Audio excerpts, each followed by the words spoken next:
Orthopaedics এমন একটা subject যেটা খুব একটু নজর করে খেয়াল করে একটু পড়লেই ফাইনাল পরীক্ষায় সার্জারির একটা বোর্ডের পাশটা নিয়ন্ত্রণে নিয়ে আসা যায় বা একটা বোর্ডে খুব অনায়াসেই পাশ করে যাওয়া যায়, যার ফলে ফাইনাল পরীক্ষায় সার্জারি পরীক্ষার ভাইভাতে একটু আগানো যায়। তো এই অর্থোপেডিক্সের আজ থেকে নতুন সেশন শুরু করছি। আজকে ফার্স্ট সেশন। আজকে এই ফার্স্ট সেশনে আমি অর্থোপেডিক্সের কিছু গুরুত্বপূর্ণ টপিকস নিয়ে আলোচনা করব, যেটা ফ্রিকুয়েন্টলি পরীক্ষায় ভাইভাতে জিজ্ঞাসাবাদ করা হয় এবং সেগুলো পারলেই মোটামুটি অর্থোপেডিক্স বোর্ডটাতে ভালো পারা যায়। তো আজকে আমি যেটা নিয়ে আলোচনা করব সেটা হচ্ছে ফ্র্যাকচার। এই ফ্র্যাকচার থেকে যে প্রশ্নগুলো সাধারণত পরীক্ষায় জিজ্ঞাসা করা হয় সেগুলো নিয়ে সংক্ষেপে একটু আলোচনা করেছি এবং স্যাররা কোন দিকে বেশিরভাগ যায়, কোন দিকে বেশি বেশি ফোকাস করে এবং সেই প্রশ্নগুলো না পারলে স্যাররা কেন মন খারাপ করে, এগুলো নিয়ে একটু ছোট্ট পরিসরে আলোচনা করছি।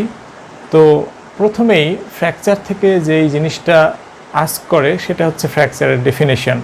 ফ্র্যাকচারের ডেফিনেশন খুবই সহজ, যে fracture may be defined as, তারপরে স্ট্রাকচারাল ব্রেক অফ বা breaking of structural continuity of বোন and cartilage along with soft tissue injury. এইটুকু অ্যাড করতে পারলে ভালো, যে সফট টিস্যু ইঞ্জুরি এইটুকু অ্যাড করতে পারলে ভালো। যে ব্রেকিং মানে ভেঙে ফেলা বা ভেঙে যাচ্ছে, যে ব্রেকিং অফ কন্টিনিউটি অফ বোন অ্যান্ড কার্টিলেজ মানে বোনেরও হতে পারে, এটা কার্টিলেজেরও হতে পারে, তার সাথে কি কিছু সফট টিস্যু যেমন টেন্ডন, মাসেল এগুলোও হতে পারে ফ্র্যাকচারের মধ্যে। এরপরে ফ্র্যাকচার থেকে কোশ্চিন করে যে ক্লাসিফাই ফ্র্যাকচার। এখানে মনে রাখতে হবে যে ফ্র্যাকচারের ক্লাসিফিকেশনে কয়েকটা ভাগে ধরতে পারে, যেমন স্যার ধরতে পারে ইটিওলজি অনুসারে তুমি ক্লাসিফাই করো, আবার ধরতে পারে তুমি রেডিওলজিক্যাল ক্লাসিফিকেশনটা বলো, আবার ধরতে পারে তুমি স্ট্রাকচারাল বা মানে এক্সটেরিয়রের সাথে এয়ারের সাথে কমিউনিকেশন অনুসারে ক্লাসিফিকেশনটা বলো। তো এইভাবে ফ্র্যাকচারের ক্লাসিফিকেশান ধরতে পারে।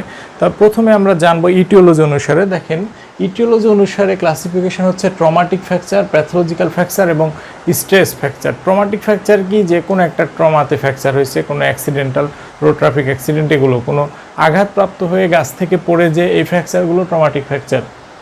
এরপরে আছে প্যাথোলজিক্যাল ফ্র্যাকচার, খুবই ইম্পর্ট্যান্ট একটা কোশ্চিন। এই প্যাথোলজিক্যাল ফ্র্যাকচারটা যখন আপনি মুখ দিয়ে উচ্চারণ করবেন তখন প্যাথোলজিক্যাল ফ্র্যাকচারের মধ্যে আবার চলে যাবে, যে হোয়াট ইজ প্যাথোলজিক্যাল ফ্র্যাকচার। দেখেন, এটা খুব সহজ একটা সংজ্ঞা আছে প্যাথোলজিক্যাল ফ্র্যাকচারের, যে pathological fracture is a fracture that occurs through a bone which is already weakened by disease. মানে যেই বোনসটা কোনো একটা ডিজিজের মাধ্যমে দুর্বল হয়ে আছে, সেই ফ্র্যাকচারটা সাধারণত বৃদ্ধ বয়সে বা দেখা যায় যে কোনো একটা ডিজিজ থাকলে এই ফ্র্যাকচারগুলো বেশি হয়, একটু হালকা আঘাতে ভেঙে যায়। যেমন কী ডিজিজ আছে, অস্টিওজেনেসিস ইমপারফেক্টা, তারপরে দেখা যায় দাদি নানিদের ক্ষেত্রে হয় পোস্ট মেনোপোজাল অস্টিওপোরোসিস, বাথরুমে যে হঠাৎ করে পড়ে যে কোমর ভেঙে গেছে, মাজা ভেঙে গেছে। এরপরে ক্রনিক অস্টিওমায়ালাইটিস, তারপরে টিউবারকুলোসিস, বোন টিউবারকুলোসিস, সিম্পল বোন সিস্ট এবং অস্টিওসার্কোমা, এগুলোতে দেখা যায় যে প্যাথোলজিক্যাল ফ্র্যাকচার হয়। তাহলে প্যাথোলজিক্যাল ফ্র্যাকচার স্যার আলাদাভাবে জিজ্ঞাসা করে, সুতরাং এই প্যাথোলজিক্যাল ফ্র্যাকচারটাও মুখস্থ রাখতে হবে। এরপরে আরেকটা ফ্র্যাকচার আছে স্ট্রেস ফ্র্যাকচার। স্ট্রেস মানে এক জায়গাতে বেশি বেশি চাপ দেওয়ার কারণে যে ফ্র্যাকচারটা বা রিপিটেড ট্রমার কারণে যে ফ্র্যাকচারটা হয়। দেখেন, due to fracture, stress fracture কাকে বলে? Stress fracture is a fracture which is occur due to repeated trauma অথবা প্রেশার। যেমন মার্স ফ্র্যাকচার হচ্ছে neck of the second metatarsal বোনে হয়ে থাকে, টিবিয়া ফিবুলাতে এই ফ্র্যাকচারগুলো হয়ে থাকে। যারা ড্যান্স করে তাদের ক্ষেত্রে রিপিটেড ট্রমার কারণে বা রিপিটেড যে প্রেশারটা পড়ে তার কারণে এই ফ্র্যাকচারগুলো হতে পারে। এরপরে আরেকটা ক্লাসিফিকেশান ছাড়া প্রচুর জিজ্ঞাসা করে, সেটা হচ্ছে ক্লিনিক্যাল ক্লাসিফিকেশান। এই ক্লিনিক্যাল ক্লাসিফিকেশানের মধ্যে দুইটা আছে, একটা সিম্পল ফ্র্যাকচার যেটা ক্লোজড ফ্র্যাকচার, আর যেটা হচ্ছে ওপেন ফ্র্যাকচার বা কম্পাউন্ড ফ্র্যাকচার। এই ফ্র্যাকচারটা ছাড়া জিজ্ঞাসা করে যে আচ্ছা, ক্লোজড ফ্র্যাকচার আর ওপেন ফ্র্যাকচারের মধ্যে কোনটা ভালো বলো তো? তো আপনারা অবশ্যই বলবেন যে ক্লোজড ফ্র্যাকচারটা ভালো, কারণ ক্লোজড ফ্র্যাকচারে এখানে ক্লোজ হয়ে থাকে, ফ্র্যাকচারটা ক্লোজ হয়ে থাকে, ফ্র্যাকচার ফ্র্যাগমেন্টটা বাইরে এয়ারের সাথে বা এক্সটেরিয়রের সাথে কোনো কানেকশান থাকে না। আর ওপেন ফ্র্যাকচারে কি হয়, এক্সটেরিয়রের সাথে কানেকশান। কেন কোনটা ভালো কোনটা খারাপ? কারণ হচ্ছে যে ওপেন ফ্র্যাকচারের ক্ষেত্রে যখন এয়ারের সাথে কন্টামিনেশনে আসছে তখন ইনফেকশনের চান্সটা বেশি হয়ে যাচ্ছে এবং এখানে ব্লাড লস বেশি হয়। আর ক্লোজড ফ্র্যাকচারে ব্লাড লসটা কম হয় এবং ইনফেকশনের চান্সটা অনেকখানি কম হয়। এই জন্য এখান থেকে একটা ভাইবার কোশ্চেন আসে। এরপরে according two joint capsule involvement, মানে জয়েন্টের ক্যাপসুলটা ইনভলভ করছে নাকি করেনি। যদি জয়েন্ট ক্যাপসুলের মধ্যে হয় বা উইথিন দ্য জয়েন্ট ক্যাপসুল তাহলে ইন্ট্রা ক্যাপসুলার, আর আউটসাইড দ্য জয়েন্ট ক্যাপসুল তাহলে এক্সট্রা ক্যাপসুলার। এরপরে অ্যাকর্ডিং টু কর্টিক্যাল ইনভারনমেন্ট, কর্টেক্সটা ইনভলভ করছে কিনা বা কর্টেক্সের কতটুকু ইনভলভ করছে, এটা যদি ফ্র্যাকচার হয় শুধু এই সাইডে ভাঙছে নাকি পুরোটাই ভেঙে গেছে। এই অনুসারে দুই ধরনের আছে, একটা কমপ্লিট আর একটা ইনকমপ্লিট বা গ্রিন স্টিক ফ্র্যাকচার। সাধারণত এই ইনকমপ্লিট বা গ্রিন স্টিক ফ্র্যাকচার থেকে স্যাররা কোশ্চিন করে যে গ্রিন স্টিক ফ্র্যাকচারটা কি।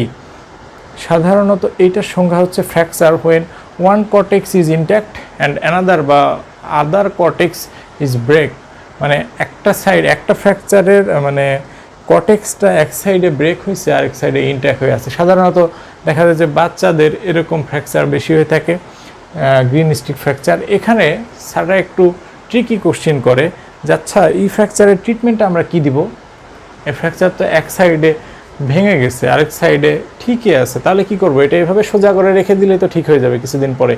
এই ফাঁদে কখনোই আপনারা পা দেবেন না, কারণ স্যাররা এখানে একটু কোশ্চেনটা করে থাকে ফাঁদে ফেলার জন্য। এখানে উত্তরটা হবে না স্যার, আমি বোথ কর্টেক্সটাকে ভেঙে ফেলবো, বোথ কর্টেক্সটাকে ভেঙে ফেলবো।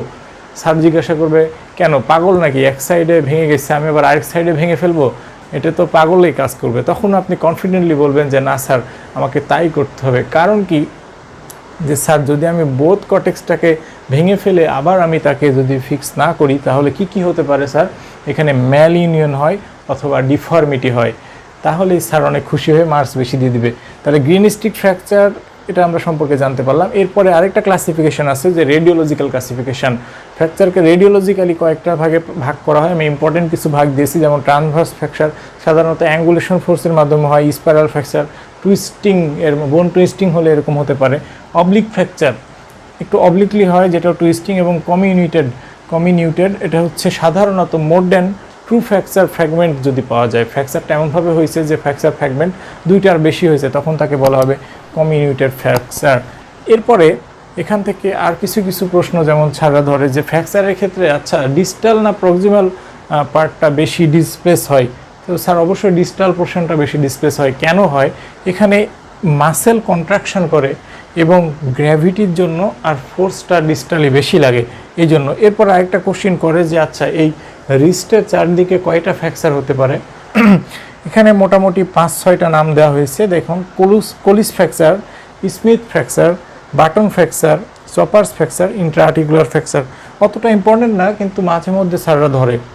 এরপরে সবশেষে স্যারদের কোশ্চিন আচ্ছা যে স্পেসিফিক ট্রিটমেন্ট যদি তোমাকে দিতে বলি, ফ্র্যাকচারের ট্রিটমেন্ট তুমি বলো, সংক্ষেপে বলো, এই কথাটা বলে, তখন আপনি বলবেন হয়তো যে ফ্র্যাকচারের ট্রিটমেন্ট এই প্লাস্টার করা বা বোন ফিক্সেশন করা, এগুলো আসলে এগুলো স্যাররা শুনতে চায় না। স্যাররা শুনতে চায় 4R, 4টা আর শুনতে চায়। 4টা আরের মধ্যে প্রথম আরটা হচ্ছে রিকগনিশন। প্রথমে আমি ফ্র্যাকচারের সাইটটা দেখব, কোথায় ফ্র্যাকচারটা হয়েছে, identification of the fracture site. এরপরে রিডাকশান, ফ্র্যাকচারটা হয়েছে তার মানে অ্যানাটমিক্যাল পজিশন থেকে সেই বোনসটা চলে গেছে সাইড সাইডে বা আশেপাশে, একটু অ্যানাটমিক্যাল পজিশনটা তার নাই, তাহলে তাকে অ্যানাটমিক্যাল পজিশনে নিয়ে আসতে হবে। এই রিপোজিশন অফ দ্য বনি পার্টস মানে অ্যানাটমিক্যাল পজিশনে নিয়ে আসতে হবে। এরপরে রিটেনশন মানে কি, যে নিয়ে আসার পরে আমি তাকে এবার রেস্ট দিব, তা নাহলে আমি যদি আবার কাজ করি তাহলে কি হবে, ওই ফ্র্যাকচার ফ্র্যাগমেন্টগুলো বা আবার সরে যাবে। এই জন্য তাকে ইমোবিলাইজ করে রাখতে হবে, এটা প্লাস্টার দিয়ে হোক বা ইন্ট্রামেডুলারি নেইল দিয়ে হোক বা আরও কিছু মেজার আছে। তো রিটেনশন বা ইমোবিলাইজেশন আর সবশেষে রিহ্যাবিলিটেশন করতে হবে। তাহলে আমরা সংক্ষেপে আজকে ফ্র্যাকচার সম্পর্কে আলোচনা করলাম। ধারাবাহিকভাবে আমি চেষ্টা করব 4-5টি ক্লাসের মাধ্যমে এই অর্থোপেডিক্স থেকে যে কোশ্চিনগুলো হরহামেশাই স্যাররা ধরে এবং এই অর্থোপেডিক্স থেকে এই কোশ্চিনগুলো পারলেই একটা বোর্ড পাস হয়ে যায়, এই সহজভাবে আমি খুব সংক্ষেপে আলোচনা করার চেষ্টা করব। তো আগামী কোনো ভিডিওতে সবাইকে আমন্ত্রণ জানিয়ে আজকে এখানে শেষ করছি। আল্লাহ হাফেজ। আসসালামু আলাইকুম রহমতুল্লাহি ওয়া বারাকাতুহু।